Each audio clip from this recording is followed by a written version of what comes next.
नमस्कार. श्री स्वामी समर्थ. जय जय स्वामी समर्थ. सोमवारचे आणि एकादशीचे स्वामींचे वचन. सोमवारचा शिवप्रसाद आणि एकादशीची आध्यात्मिक शक्ती भक्तांच्या जीवनात चमत्कार घडवतात. फक्त विश्वास ठेवा, समर्थ आहे तुमच्या मागे. एकादशीच्या उपवासात मन शुद्ध होतं आणि सोमवारी केलेला जप थेट स्वामींपर्यंत पोहोचतो. जो भक्त सोमवारची प्रार्थना आणि एकादशीचं नामस्मरण करतो त्यांच्या घरात दारिद्र्य नव्हे, समृद्धीचं वास्तव्य असतं. आजचा आकर्षक आणि सोपा उपाय. सोमवारी सकाळी स्नानानंतर जय जय रघुवीर समर्थ 21 वेळा म्हणा. घरातील अडथळे, ताणतणाव आणि वाईट ऊर्जा दूर होते. संध्याकाळी एक तुपाचा दिवा लावा आणि रामकृष्ण हरी 108 वेळा जपा. मन शांत, घरात सौभाग्य आणि आर्थिक प्रगती सुरू होती. दोन्ही दिवशी एक छोटासा नियम. स्वामींच्या फोटोसमोर हात जोडून एक वाक्य बोला.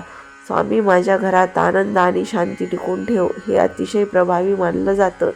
श्री स्वामी समर्थ. जय जय स्वामी समर्थ.